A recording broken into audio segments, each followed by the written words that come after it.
Assalamualaikum warahmatullahi wabarakatuh. Balik lagi bersama Jody Y Channel.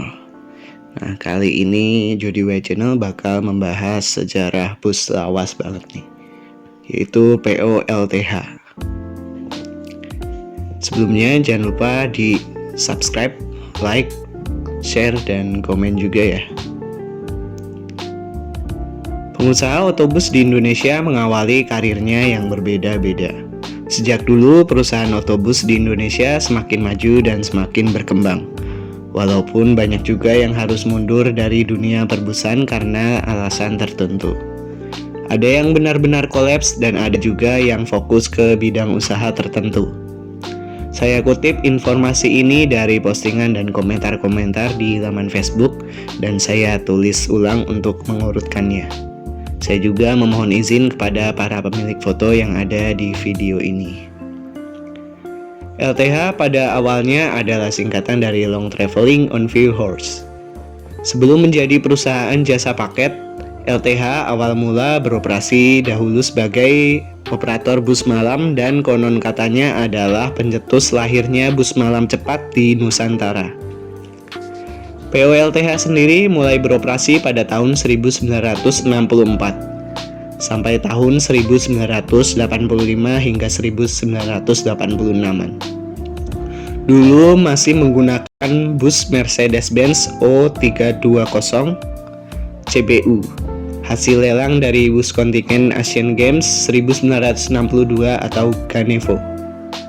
Terakhir kalinya menggunakan Mercedes-Benz OF 1113 dengan karoseri Morodadi kombinasi warna biru muda dan biru tua lengkap dengan garis kuning dengan ciri khas logo kanguru.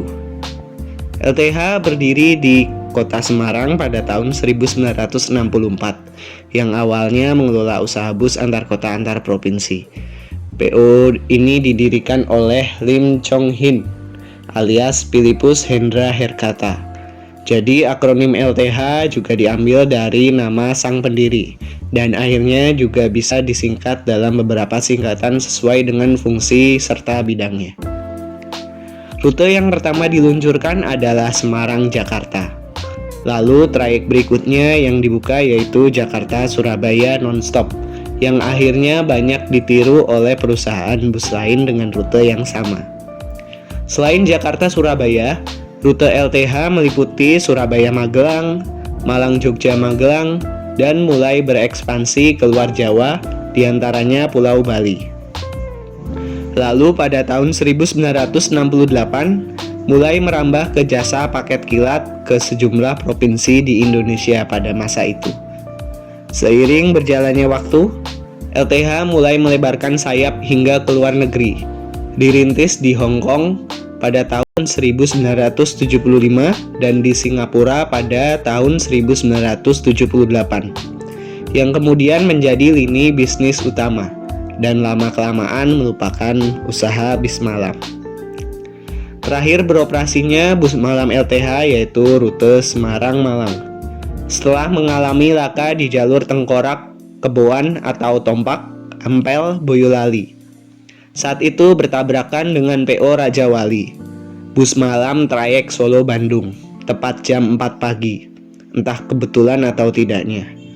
Setelah kejadian ini, bus LTH hilang dari peredaran, hanya bus Adam yang masih jalan di rute trayek ini. Peristiwa yang mungkin ada sebab akibat setelah kejadian itu, sehingga sang owner makin mantap untuk fokus di jasa pengiriman paket saja dan meniadakan jasa perbusannya. Pada tahun-tahun berikutnya, LTH berekspansi ke Australia, Belanda, dan sejumlah kota di Amerika Serikat yaitu New York, Los Angeles, Washington DC, dan San Francisco, lalu Kuala Lumpur di Malaysia, dan Bangkok di Thailand. Oh iya, singkatan lain dari LTH ialah Long Distance Transportation Handler atau bahasa Indonesianya yaitu pemegang transportasi jasa jarak jauh. Singkatan ini akhirnya dipakai oleh Pak Philippus untuk usaha paket kilat internasionalnya di Los Angeles, Amerika Serikat.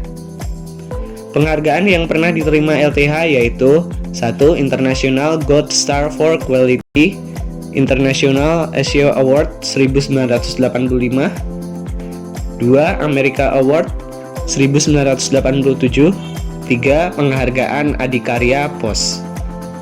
Boleh dibilang LTH merupakan perusahaan dari Indonesia yang sukses ekspansi ke dunia internasional.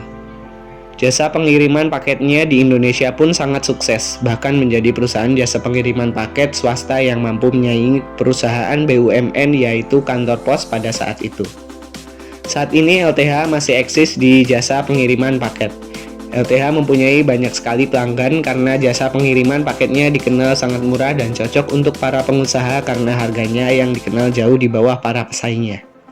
Packagingnya pun selalu rapih dan tepat waktu.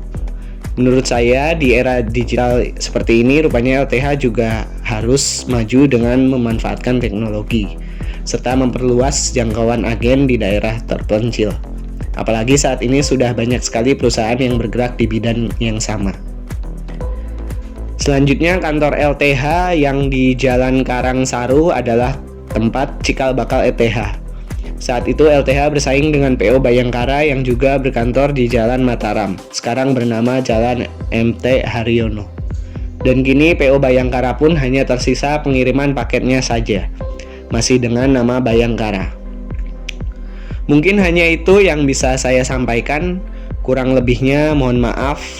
Bila sedulur ada tambahan informasi, koreksi, serta memiliki pengalaman baik dengan busnya atau jasa pengiriman paketnya, monggo silahkan ditaruh di kolom komentar ya. Jangan lupa di subscribe, like, komen, dan share. See you and peace.